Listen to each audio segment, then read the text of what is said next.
पति boxing match देख रहा था। उसने रिमोट पकड़ा और बिना कुछ कहे टीवी बंद कर दिया।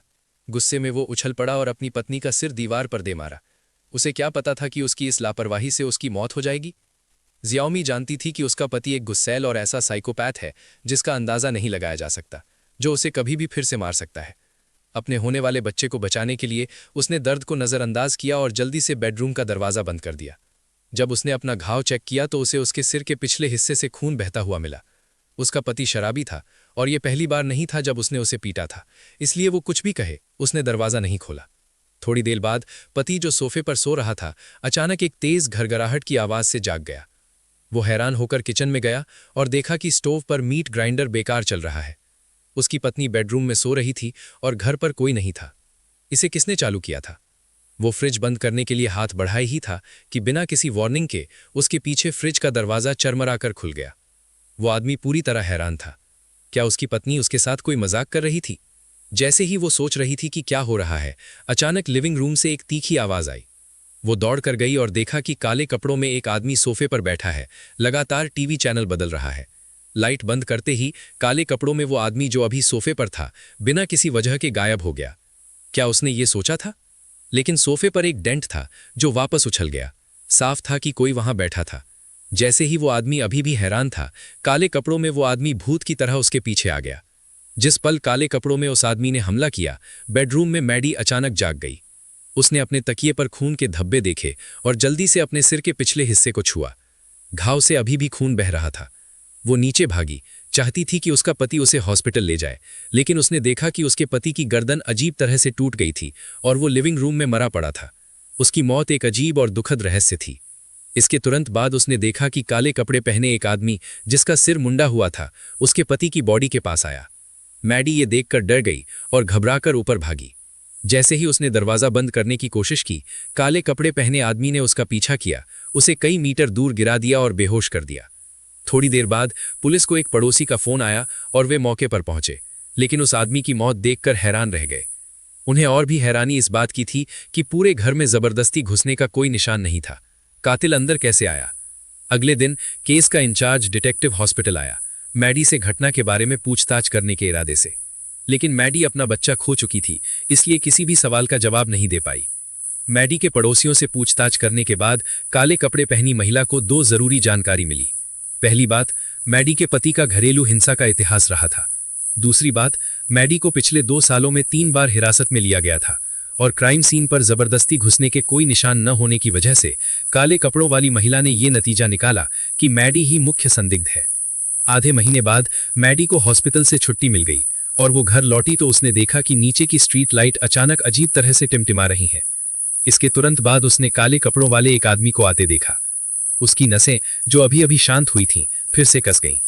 मैडी जल्दी से नीचे भागी और सभी दरवाजे और खिड़कियां बंद कर दी। अगली सुबह तक वो बच गई। उसने सभी दरवाजे और खिड़कियां बंद कर दी। उसकी बहन जो मिलने आई थी वो सिर्फ दूसरी मंजिल की खिड़की से अंदर आ सकी।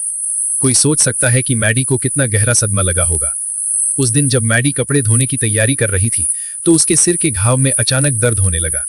उसने जल्दी से अपने सिर के पिछले हिस्से को छुआ। 1 महीने से ज्यादा समय बाद भी घाव ठीक नहीं हुआ था। और भी अजीब बात यह थी कि जैसे ही उसने गंदे कपड़े वॉशिंग मशीन में डाले, उसने अचानक वॉशिंग मशीन के कांच के दरवाजे पर एक अजीब औरत का चेहरा देखा। उसी पल काले कपड़े वाला आदमी अचानक आगे बढ़ा और औरत के बाल जोर से जमीन पर गिर गए। इसके तुरंत बाद पूरा कमरा अजीब तरह से हिल गया और मैडी अचानक उस औरत के घर में आ गई। इससे पहले कि वो समझ पाती कि क्या हो रहा है, काले कपड़े वाले आदमी ने एक ट्रॉफी उठाई और उसे औरत के सिर पर दर्जनों बार पटक दिया। अगले ही पल मैडी अपने घर वापस आ गई। पहले तो उसे लगा कि उसने अभी अभी कोई बुरा सपना देखा था, लेकिन उसे पता नहीं था कि पुलिस क्राइम सीन पर आ गई थी और ये नतीजा निकाला कि औरत की मौत मैडी के पति की मौत जैसी थी। और ये नतीजा निकाला कि दोनों मामले एक ही कातिल ने किए थे। इस बार पीड़ित का नाम ग्लेन था, जो एक बहुत अच्छा बच्चों का सर्जन था और उसका घर उन मरीजों के रिकॉर्ड से भरा था जिनका उसने इलाज किया था। डिटेक्टिव और पुलिस को शक था कि कातिल शायद उसका कोई मरीज हो सकता है। तो काले कपड़े वाला आदमी भूत की तरह उसके पीछे आया, धीरे धीरे उसके ऊपर रेंगता हुआ आया और अचानक एक लंबा चाकू निकालकर मोटे आदमी की कमर में घोंप दिया। काले कपड़े वाले के खत्म होने के बाद ही मैडी कुछ होश में आई और हल्की चीख के साथ बिस्तर पर सेट बैठी। बार बार होने वाली इन घटनाओं के बाद मैडी इसे और बर्दाश्त नहीं कर सकी और अपनी बहन के साथ पुलिस स्टेशन जाकर स्थिति बताई। लेकिन उसकी बहन, जिसे हमेशा मैडी पर शक था, न केवल उसकी बातों पर यकीन नहीं किया बल्कि उसका मजाक भी उड़ाया, उसे पागल कहा। मैडी की बहन, जो इसे और बर्दाश्त नहीं कर सकती थी, तुरंत अपनी बहन से जांच करने के लिए मौके पर जाने की मांग की। अगर कोई मर्डर नहीं हुआ तो वो दोनों बहनों को मेंटल हॉस्पिटल भेजने को तैयार थी। मैडी ने मोटे आदमी का पता ऑनलाइन देखा था। वो 298 डूम्सडे एवेन्यू में रहता था। कोई और विकल्प न होने पर ब्लैकी और जासूस को दोनों बहनों को जांच के लिए ले जाना पड़ा। जब चारों को मोटे आदमी का अपार्टमेंट मिला तो उन्होंने वास्तव में पाया कि वो अपने घर में मृत था, जैसा कि मैडी ने वर्णन किया था। ब्लैकी को संदेह होने लगा कि क्या मैडी ने वास्तव में कातिल को देखा है। मैडी के विवरण के बाद पुलिस ने हत्यारे का एक चित्र बनाया, जो एक विचित्र, पहचान में न आने वाला राक्षस निकला। इससे ब्लैकी को और भी संदेह हुआ कि मैडी एक पागल औरत थी जो भूत होने का नाटक कर रही थी। फिर भी मैडी ने इसका खंडन नहीं किया। इसके बजाय बाथरूम में अपना चेहरा धोते समय उसे अचानक एक गुमनाम फोन आया। ब्लैकी और फायर फाइटर के बीच बातचीत में उसे उससे पहले की कोई बात याद नहीं थी, इसलिए उसे लगा कि गैब्रियल कोई ऐसा होगा जिसे वो 8 साल की उम्र से पहले जानती थी। वो तुरंत अपनी माँ के घर गई और पूछा कि क्या उसने गैब्रियल नाम के किसी के बारे में सुना है।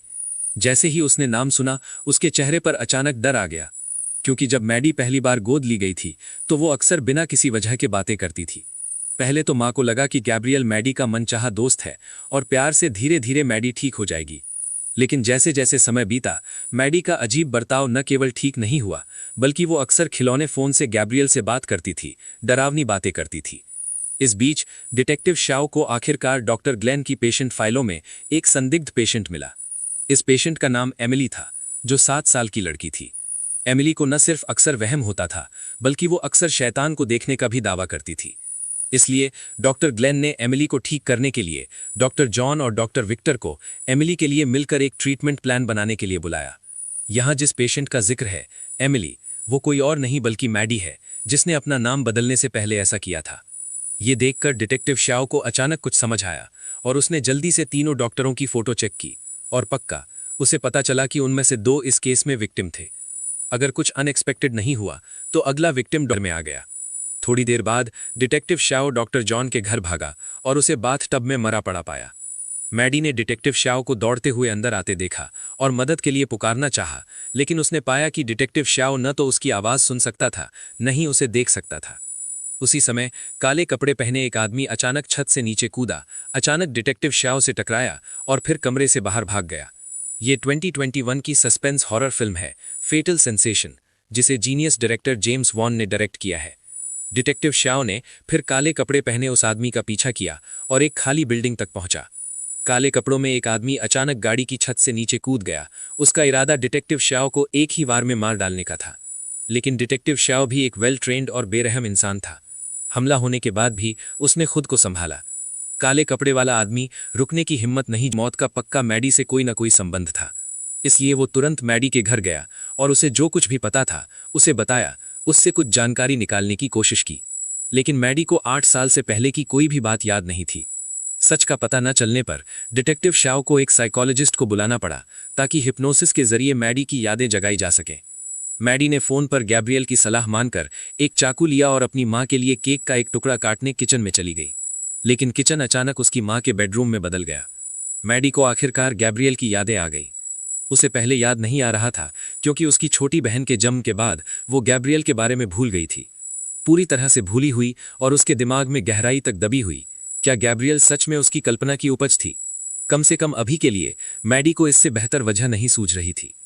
हालांकि जैसे ही सब सोच रहे थे कि आगे क्या करें, एक औरत अचानक छत से गिरकर लिविंग रूम के फर्श पर जोर से गिरी। ये नज़ारा देखकर मैडी पूरी तरह टूट गई। सब सोचते थे कि गैब्रियल की हरकतों का उससे कोई लेना देना नहीं था, लेकिन अब उन्हें पता चला कि एक औरत को उसकी अटारी में कैद करके रखा गया था और उन्हें कातिल द्वारा इस्तेमाल किया गया हथियार और कपड़े भी मिल गए थे। वो इसमें शामिल कैसे नहीं हो सकती थी? दोनों औरतें उसे सीधे पुलिस स्टेशन ले गईं और उससे पूछताछ की कि वो औरत कौन थी और उसने उसे कैद क्यों किया था। लेकिन मैडी फिर भी जोर दे रही थी कि वो कातिल नहीं थी, ये गैब्रियल ही होगा जिसने उस औरत को किडनैप करके उसकी अटारी में कैद किया था। जब दोनों औरतें अभी भी हैरान थीं, मैडी ने अचानक उन्हें बताया कि गैब्रियल उन्हें फोन करना चाहता था। इसके तुरंत बाद डिटेक्टिव शाओ के फोन पर एक गुमनाम कॉल आई। डिटेक्टिव शाओ के फोन पर एक गुमनाम कॉल आई। डिटेक्टिव शाओ के फोन पर एक गुमनाम कॉल आई। डिटेक्टिव शाओ के फोन पर एक गुमनाम कॉल आई। डिटेक्टिव शाओ के फोन पर एक गुमनाम कॉल आई। डिटेक्टिव शाओ के फोन पर एक गुमनाम कॉल आई। डिटेक्टिव शाओ के फोन पर एक गुमनाम कॉल आई। डिटेक्टिव शाओ के फोन पर एक गुमनाम कॉल आई। डिटेक्टिव शाओ के फोन पर एक गुमनाम कॉल आई।